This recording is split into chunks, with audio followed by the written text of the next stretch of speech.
नमस्कार.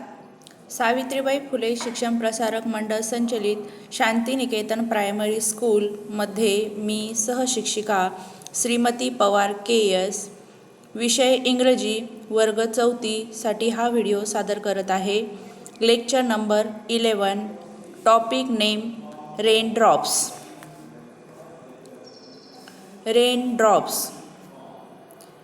Here the activities we have to do are listen carefully, read aloud and sing. या ठिकाणी आपल्याला दिलेली पोयम लक्षपूर्वक ऐकायची आहे. त्यानंतर ती मोठ्याने म्हणायची आहे आणि त्याचे गायन करायचे आहे. आता सर्वात अगोदर आपण कविता ऐकूया. Raindrops. Oh, where do you come from? You little drops of rain. Pitter patter, down the window pane. Tell me, little raindrops, is that the way you play? Pitter patter, all the rainy day. I sit here at the window, I have nothing else to do. Oh, I wish that I could play this rainy day with you. The little raindrops cannot speak, but pitter patter pat means we can play on this side. Why can't you play on that? Like this we have sung the poem. आपण या ठिकाणी कवितेचे गायन केलेले आहे आणि तुम्ही ते लक्षपूर्वक ऐकलेले आहे. आता यामध्ये जे नवीन शब्द आलेले आहे किंवा जे अवघड शब्द आपल्याला वाटतात त्यांचे अर्थ आपल्याला या ठिकाणी दिलेले आहे ते आपण एकदा वाचूया. ड्रॉप्स ऑफ रेन म्हणजे पावसाचे थेंब. विंडो पेन खिडकीचे तावदान. पीटर पॅटर पाण्याच्या थेंबांचा जो टपटप असा आवाज येतो त्याला पीटर पॅटर असे म्हटलेले आहे. रेनी डे म्हणजे पावसाचा दिवस. नथिंग एल्स दुसरे काही नाही. विश इच्छा. मीन्स म्हणजे. साईड बाजू. या ठिकाणी शब्दार्थांचा अर्थ आपण पाहिलेला आहे. आता आपण कवितेचा अर्थ बघूया. Oh where do you come from. जी छोटीशी मुलगी आपल्याला चित्रामध्ये बसलेली दिसते ती बोलत आहे आणि ती कोणाशी बोलत आहे तर पावसाचे जे थेंब पडत आहे रेनड्रॉप्स त्या रेनड्रॉप्ससोबत ती बोलत आहे. ती रेनड्रॉप्सला विचारत आहे oh where do you come from you little drops of rain. छोटे छोटे पावसाचे थेंब तुम्ही कुठून आलात. Pitter patter down the window pen.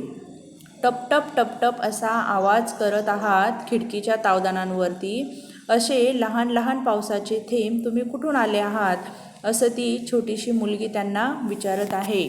आता खरं तर आपल्याला माहिती आहे कविता म्हणजे फक्त एक कल्पना असते. पावसाचे थेंब आपल्यासोबत बोलतात का. नाही. पण ती मुलगी त्यांना प्रश्न विचारत आहे आणि ती मुलगी त्यांना प्रश्न का विचारत आहे कारण एकदा पाऊस सुरू झाला की आपल्याला आपले घरातील मोठे जे लोक आहेत पालक जे आहेत आई वडील वगैरे ते आपल्याला पावसामध्ये बाहेर जाऊ देत नाही आणि तशाच त्या मुलीची सुद्धा अवस्था झालेली आहे. म्हणून ती पावसाच्या थेंबांनाच विचारत आहे की अरे पावसाच्या थेंबांनो तुम्ही कुठून आलात. टपटप असा आवाज खिडकीच्या तावदानांवरती करत आहात. Tell me little raindrops is that the way you play. छोट्या थेंबांनो मला सांगा ही अशी तुमची खेळायची पद्धत आहे का की अशा प्रकारे तुम्ही खेळतात. Peter patter all the rainy day. दिवसभर टपटप असा आवाज करत तुम्ही खेळत असतात का असा प्रश्न त्या मुलीच्या मनाला पडलेला आहे आणि ती त्या रेनड्रॉप्सला म्हणजे पावसाच्या थेंबांना विचारत आहे. I sit here at the window I have nothing else to do. ती म्हणते की बाहेर तुम्ही पडत आहात पाऊस सुरू आहे आणि त्यामुळे मी इथे खिडकीजवळ बसलेली आहे. त्या व्यतिरिक्त मी काहीही करू शकत नाही. I sit here at the window, I have nothing else to do. या खिडकीजवळ मी बसलेली आहे आणि त्याशिवाय मी काहीही करू शकत नाही. Oh I wish that I could play this rainy day with you. हो, माझी अशी इच्छा आहे किंवा मी असं करू शकते की मी खेळू शकते, या पावसातसुद्धा मी खेळू शकते. कुणासोबत? विथ यू, तुमच्यासोबत. म्हणजे त्या पावसाच्या थेंबांना ती छोटीशी मुलगी म्हणत आहे की माझी अशी इच्छा आहे की मी आता जर इथं नुसती बसूनच आहे त्यापेक्षा मी तुमच्यासोबत खेळते. The little raindrops can not speak. ते छोटे छोटे पावसाचे थेंब बोलू शकतात का? नाही. बट पीटर पॅटर पॅट. ते पावसाचे थेंब बोलू शकत नाही, परंतु ते काय करतात? आवाज करतात. कसा आवाज करतात ते? टप टप टप टप असा आवाज करतात. Means we can play on this side, why can't you play on that. म्हणजे अशी कल्पना केलेली आहे की ते पावसाचे थेंब त्या मुलीला सांगत आहे, ठीक आहे, तुझी जर खेळायची इच्छा आहेच तर आम्ही खिडकीच्या इकडच्या बाजूने खेळतो आणि तू तिकडच्या बाजूने खेळ. Means we can play on this side, why can't you play on that. जर आम्ही इकडे टपटप टपटप आवाज करत खेळत आहोत तर तू सुद्धा त्या बाजूने खेळ, असे ते पावसाचे थेंब तिला म्हणत आहे, अशी या ठिकाणी कल्पना केलेली आहे. आणि अशा प्रकारे आपण या कवितेचा अर्थ पाहिलेला आहे. पुढे बघा, आता आपल्याला या ठिकाणी यावर आधारित काही ॲक्टिव्हिटीज दिलेल्या आहेत आणि त्या ॲक्टिव्हिटीज अशा आहेत की आपल्याला शब्द या ठिकाणी जोड्या जुळवायच्या आहेत.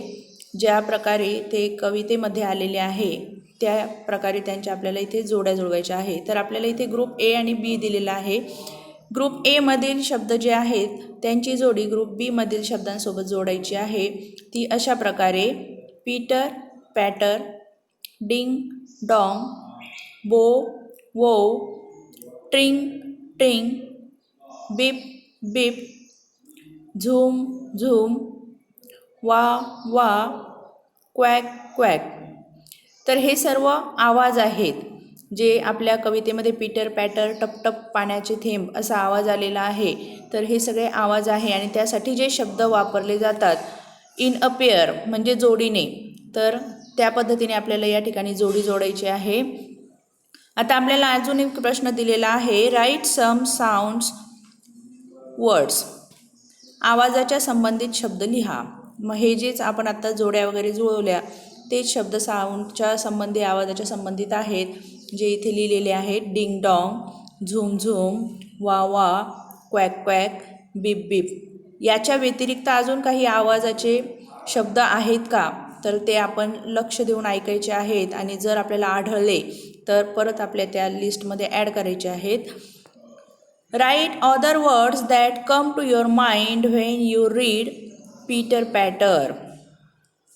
पीटर पॅटर हा शब्द वाचल्याच्या नंतर तुम्हाला काय आठवतं किंवा तुमच्या अजून काय लक्षात येतं ते आपल्याला लिहायचं आहे. आता आपण पाहिलं पीटर पॅटर हा कशाचा आवाज आहे? पावसाच्या थेंबांचा. मग पाऊस म्हटल्यानंतर आपण काय काय करतो, कशाचा वापर करतो? रेन, वॉटर, कूल, रेनकोट अशा प्रकारच्या शब्दांचा त्या ठिकाणी संबंध येतो. हे आपल्याला एक उदाहरण म्हणून त्यांनी दिलेलं आहे. त्यानंतर आपल्याला दुसरा साऊंड दिलेला आहे ट्रिंग ट्रिंग. आता ट्रिंग ट्रिंग म्हटल्यानंतर आपल्याला काय आठवतं? आपल्या माइंडमध्ये, आपल्या मनामध्ये काय येतं ते शब्द आपल्याला लिहायचे आहेत. मग ट्रिंग ट्रिंग कशासाठी येतो? आपल्याला रिंगटोनचा आवाज येतो आहे की नाही, रिंगटोन हा शब्द झाला. बेलचा पण आवाज येतो ट्रिंग ट्रिंग. त्यानंतर एखादा कॉल आला असेल मोबाईलवर तर त्यावेळेससुद्धा ट्रिंग ट्रिंग अशी बेल वाजते. म्हणजे कॉल, रिंगटोन, बेल, मोबाईल हे शब्द आपण त्या आवाजाशी संबंधित आहेत असं म्हणू शकतो. पुढे अजून आपल्याला काही साऊंड्स दिलेले आहेत. Ding dong. डिंग डॉंग असा सुद्धा बेलचा आवाज असू शकतो किंवा लहान मुलांच्या खेळण्यांचा आवाज असू शकतो किंवा पोयममध्ये सुद्धा अशा प्रकारचे शब्द येतात. म्हणजे या ठिकाणी बेल, किड्स, पोयम, टॉईज अशा प्रकारचे शब्द आपण डिंग डॉंग या आवाजाच्या संबंधी लिहू शकतो. बॉव वॉव, ज्यावेळेस कुत्रा भुंकतो, बार्किंग ऑफ अ डॉग, त्याचा हा आवाज आहे. पण हा आवाज आता आजकाल रिंगटोनमध्ये सुद्धा आपल्याला बघायला मिळतो. म्हणजे आपण या ठिकाणी रिंगटोन लिहू शकतो, डॉग लिहू शकतो, बार्किंग लिहू शकतो किंवा खेळण्यांमध्ये सुद्धा हा आवाज रेकॉर्ड केलेला असलेला दिसतो आपल्याला, तर त्यावेळेस आपण टॉईज हा शब्दसुद्धा या ठिकाणी वापरू शकतो. झूम झूम हा आवाजाचा शब्द आपल्याला या ठिकाणी दिलेला आहे. तर झूम झूम असं ॲपसुद्धा आहे जे आपण आता ऑनलाईन स्टडी करण्यासाठी वापरतो. तसंच मोबाईलमध्ये सुद्धा आपण चित्र लहान मोठे करण्यासाठी झूम करणे या शब्दाचा वापर करतो. म्हणजे आपण मोबाईल स्क्रीन पिक्चर त्यानंतर बसचे वगैरे हॉर्न असतात त्यामध्ये सुद्धा झूम झूम हाचा आवाज आपल्याला ऐकायला मिळतो. म्हणजे आपण या ठिकाणी त्या शब्दांचा वापर करू शकतो.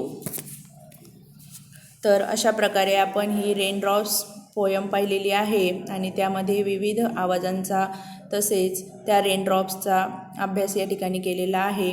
आणि यानंतर आता आपले पुढचे लेक्चर आहे अ गेसिंग गेम, लेक्चर नंबर 12. अशा प्रकारे आपले 11 नंबरचे लेक्चर संपलेले आहे. थँक्यू.